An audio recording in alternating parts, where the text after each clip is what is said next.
Let's bring some everyday conversation about mental health into context. Something we all participate in more often than not is the stigmatization of mental illness. That Grey's Anatomy episode was really depressing. The weather is so bipolar.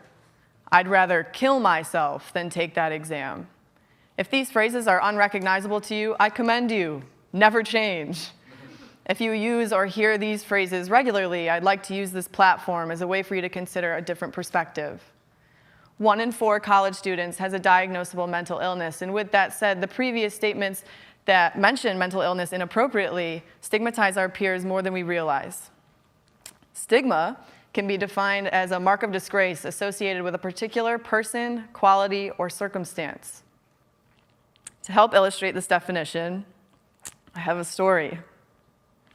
Christina and I were friends from an extremely young age. We were both outgoing, constantly laughing, a couple of goofballs who thrived off of SpongeBob-based humor.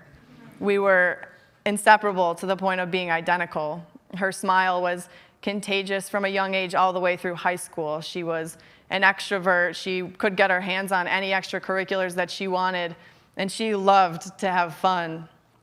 Christina rapped in her middle school talent show with brilliant lines like, "Zebras are really nice. They're just horses with stripes." She was captain of her JV volleyball and softball teams and was captain of her varsity volleyball team in later years. She was junior class president, student council president, and was an active band geek from the ripe age of 10. Occasionally, she'd bust out the saxophone during her varsity games and play pep band songs for the teams.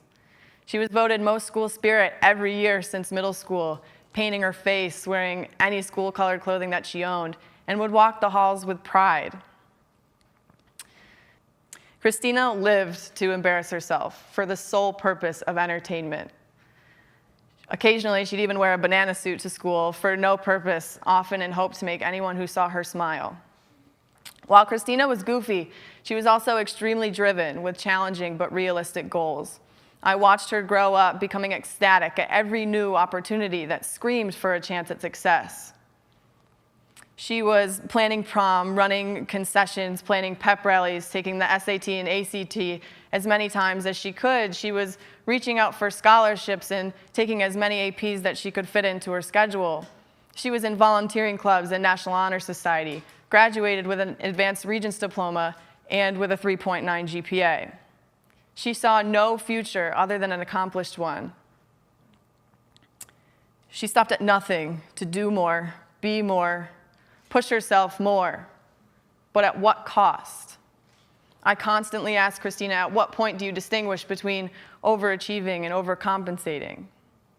Was a battle for recognition one that handed my best friend a loss before she knew she was even fighting? Christina's normal was an anxiety-ridden, panicked, depressive, self-deprecating realm of consistent comparison to those around her. One of which was her biomedical engineering brother who scored a 1400 out of 1600, his first try on the SATs. Another was her flawless sister whose face in her hometown was extremely recognizable due to her visibility in the community, as well as any additional number of peers. It's ironic because Christina had these impressive grades and activity resume and a personality that demonstrated she had it all figured out. She balanced school and music and sports all so well, relationships with friends and family. Obviously, not everyone in high school loved her like I did, but they admired her for her passion and her motivation to reach for the stars, not to mention her rapping skills. Without anyone noticing, not even myself, Christina fell into a downward spiral of mental illness early in her high school. Her sophomore year, our friend group threw her a surprise birthday party, and honestly, she was so surprised that she couldn't react. All of her amazing best friends were there. We got her amazing gifts, and it should have been an amazing time, but for whatever reason, Christina was pulled down into emotional nothingness despite being in a room full of people who wanted nothing more than to celebrate her. I watched Christina come off as petty, ungrateful, rude. She watched her friends react with anger and frustration. She couldn't find the words to apologize for how she was acting, apologize for depressive symptoms. She had a lot of trouble verbalizing her guilt. She looked at me and stuttered, barely making out the words, what's going on? Why am I acting like this? I couldn't answer that for her. She couldn't answer that. Her anger was soon reciprocated into her own, and at the age of 15, this was the first time that Christina thought about harming herself. Later that year, she met a boy.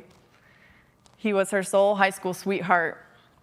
She was head over heels and constantly happy from him, but little did she know that he would be a great mask to her developing mental illness.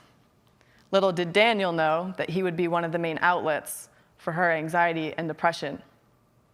The transition to junior year was brutal. How many APs were you taking? How many times were you taking the SAT and ACT? Were you applying to college? Were you trying to find a major? Were you writing Common App essays? Were you beginning to hold a lot more financial responsibility than you remember? Were you conscious of your mental health through all of that? Christina wasn't. It all began to blow up in her face during and after AP season, which in non-high school terms is referred to as the month of May. I watched as my best friend regularly began to excuse herself in the middle of class, but she would run to the bathroom in fear that someone might see her stop breathing from an anxiety attack. She'd lose sight of where she was, who she was, and if she couldn't leave whatever room she was in to be alone, she believed that it would result in imminent death in that moment.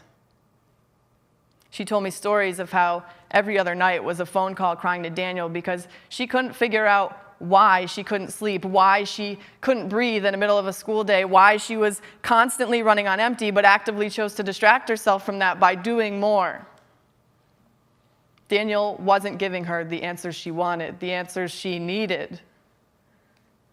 The anxiety-based cries for help quickly turned into fights, and the distance began to develop between them. The only other person who might have had a hint at her struggle to function normally was our psychology teacher. He asked us to write 3 positives and 3 negatives about our personal life on a sheet of paper before class every day. Christina wrote about mild self-doubt and ongoing anxiety, but was never transparent enough to demonstrate any red flags.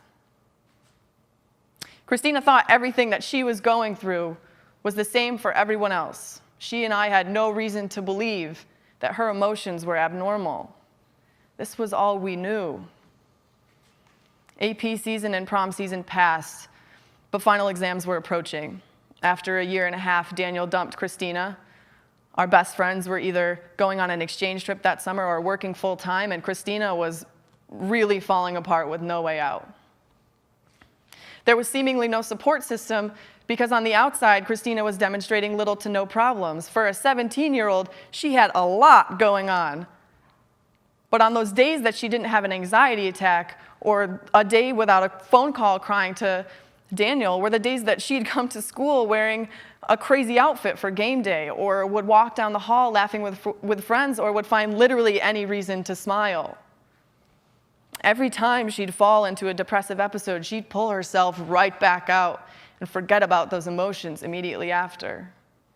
It was almost like Christina had built up this tolerance for pain, and she avoided recognizing it in fear that one day she'd finally break.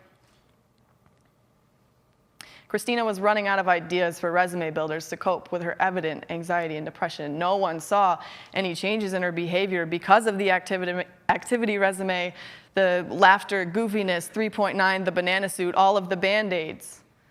On the outside, she was running perfectly, but on the inside, that machine was breaking down rapidly. One day I saw she was out of gas. She looked lost. I asked her, "Are you okay?" She stared blankly back at me and said, "Everything that I am, what I'm doing, everything I work for, it's not enough." The look in her eyes and the tone in her voice reminded me of that road runner in the cartoons that would run off a cliff, suspend in the air, look down, waiting for themselves to crash. Christina was done. She felt as if no one was there, as if every day was a blur because none of it mattered. Summer came and weeks went by without her ex-boyfriend. Christina began to develop a distance between her best friends, her siblings, and her parents. After running on empty for so long, Christina felt like she was hardly there anymore. She needed a way out. She needed to escape. Christina saw that the best way out was to end it all. The summer after her junior year, she attempted to take her life. Her attempt was unsuccessful, and she didn't tell anyone until March of her senior year. 8 months of dangerously independent recovery that she never spoke of. Christina could have faced relapse in intense anxiety attacks and more intense depression and anxiety, self-harm, not to mention additional attempts. Although shocked, her friends and family gave unrelenting support when they heard the news. Christina graduated in the top 10% of her class. Christina did the absolute most to make people laugh. Christina did it all, but Christina's normal was a self-deprecating realm of anxiety that brought her to believe that the best way out was to take herself off the earth. Christina comes from Christian. Christian Bale plays Batman. I love Batman. I am Christina. I differentiate myself from Christina because I don't see myself as someone who struggles with my mental illness. I'm someone who lives with it. I engage in those personal battles, but I do not let those battles consume me as a person anymore. I am not my mental illness, but I have let it define everything about me. And that's what makes Christina so different from the Maddie you've officially met.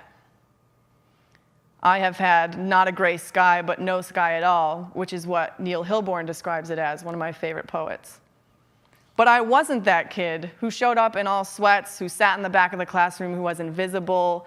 I didn't undereat, I didn't overeat, I didn't stay in bed all day. I was silly, accomplished, outspoken, all of the supposed antitheses to what depression and anxiety are. Some of the stigmas, remember those? Were having people covertly deny my mental illness because I had a non-stereotypical depressive personality and had unhealthy but overachieving habits. Maddie, you have it all figured out. Maddie, you're always so happy. How do you do it? I'm so jealous. Maddie, I want to be you. Maddie, you're so mature beyond your years. I have fought and occasionally still do fight to find the will to live.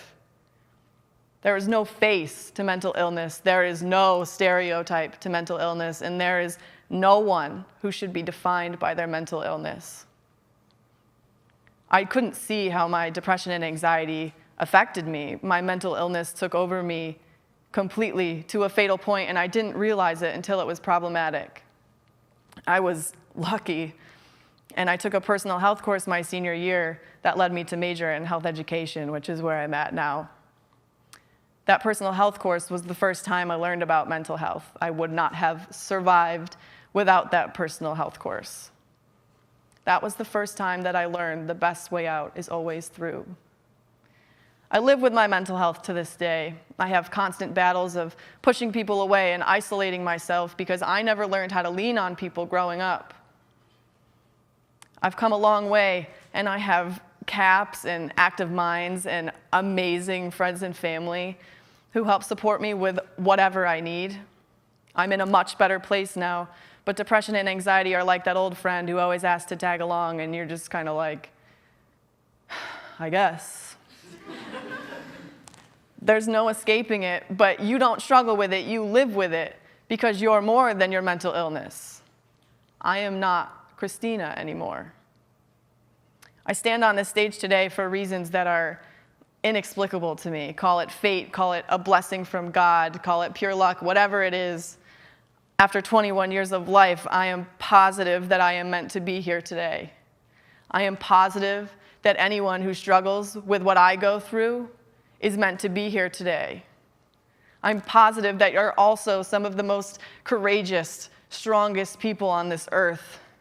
I am positive the best way out is never to take it all away, to put yourself through hell because hell is all you know. The best way out is to breathe, even when you think you can't, even when you think you shouldn't. The best way out is to fight your mental illness, your Christina, because you're more than a diagnosis. The best way out is to feel your emotions instead of dodge them, just to get yourself through the day.